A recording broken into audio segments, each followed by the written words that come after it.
Before we get started, Roma and Antonio are doing commissions for robots. If you're interested of doing a fairy weight, an ant weight, or a beetle weight, or anything a little bit higher, their Discord pages are down below. Thank you.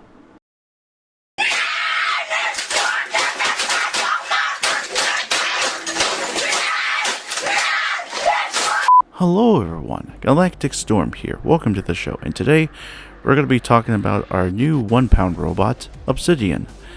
Obsidian is a egg beater robot, unlike Typhoon, and as you can see, it is very inspired by Copperhead. Copperhead is a 250-pound heavyweight robot, or I think it's super heavyweight. But you've seen this robot within Battlebots and that, and it does very well. Very small, compact, and everything. First off, about Typhoon. I'm not replacing it with Typhoon. Obsidian is just one of the newer robots that I have created. With a lot of help, of course. And this isn't my robot. It is... Originally, this robot was a 1-pound plastic ant weight that was made by Cannan from Three Rivers Robotics. He's known for Vertigo and Invader. I think those are his two popular robots at this point. And I asked for the CAD very nicely, and we get along pretty nicely, and he helped with a good amount of this robot too, which I'll explain in a second. I also want to special thank Cannan for helping me, and I also want to special thank Antonio for putting time in for making the chassis and for making the weapon. Now let's talk about the build of this robot. The building and testing of this robot was a complete pain in the ass, and this was one of the most expensive robots to make. I'll explain that in a little bit. First off, when it comes to wiring and internals, I was using both a set of new and old. I wasn't going to use the tiny ESCs because there'd be too much wiring and I didn't want to trim it all down, so I instead wanted to use the Repeat Robotics dual ESC. This is basically just one chip and everything else is just all wire, so I can shorten it amount and everything would work. And then for the switch, I just used the same switch for Typhoon, and I used the same drive motors and I used the same weapon motors as Typhoon, and everything seems to fit for the moment. But when it came to the first chassis, yeah, I couldn't fit anything inside. And even Cannon had a shot at it, and yeah, nothing worked. So instead we had to use the original chassis and such. So everything is the same, and I had to abandon the parts that I had for the older, or the newer Obsidian, and yeah. So, when I did all that, I also had the 4-cell battery that I had, and I was planning on using it for the other Typhoon.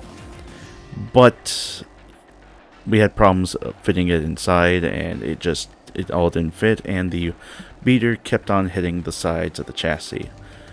And then one day when I was testing, and I accidentally snapped a wire, reconnected it onto the switch, and both my receiver and the dual ESC caught on fire.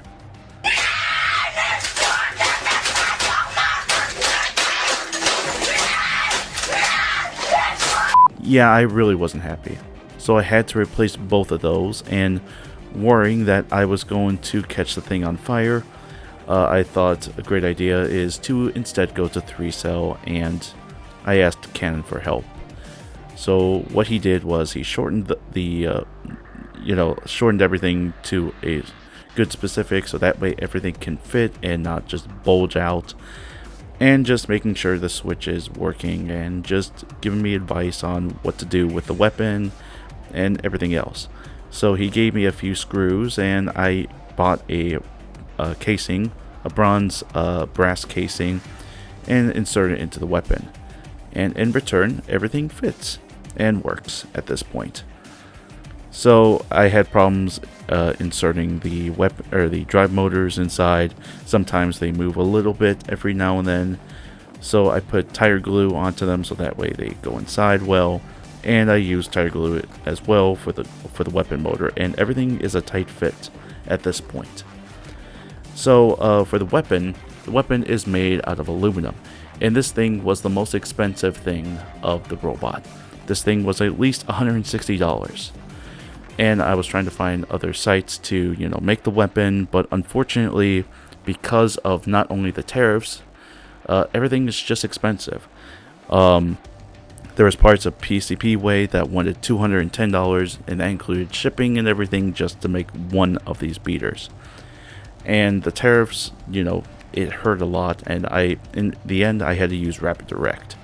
It was $60 just to make the weapon, $50 to ship it, and $30 just to get it to my fucking house. Are we great again? Anywho, so yeah, that's the only thing that I have here, and in case that fails, I also have plastic versions of not just the beater, but I also have plastic versions of the drum as well. So everything should be, good at this point. But the only two things that I have going on with the robot right now are this.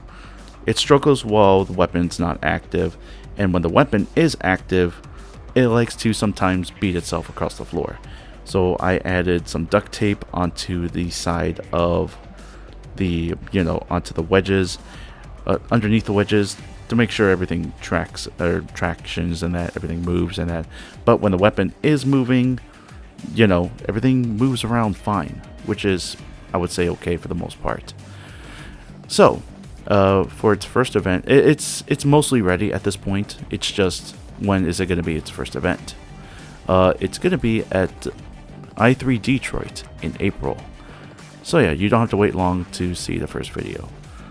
So yeah, I hope you guys enjoy this small video about Obsidian. Thank you all very much for watching. Be sure to like, favorite, share, subscribe, all that fun stuff, and be sure to look at my Facebook page down below. Until then, Galacticstorm saying, keep charging, bitches.